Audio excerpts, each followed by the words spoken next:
байкелерди өзгөчө ырашып билет элем. Жакшы келип мынакей ойноп, сонун оюн болду, Кудай буйрса.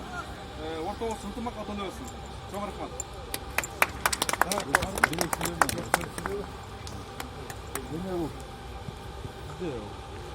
Ушул ассалому алейкум, келип бергениңерге рахмат баарыңарга. Жалаң жаштар экенсиңер бу жерде. Ошол ынтымакта боло берели, жакшы оюн көрсөтө берели жигиттер.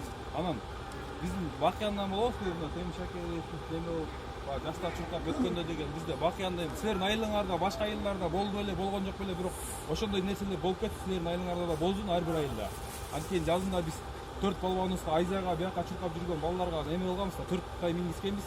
Андан кийин дагы жакшы андан кийин жастан бери иштерди болуп атабыз негизи жаштар коомунун атынан. Анан бу жерде биз эле чуркан жок, тиякта отурган эме чоң байкелер бар, 5000 сом менен $100 берген байкелер бар. Ошолорго биз өзүбүздүн жаштардын атынан бирден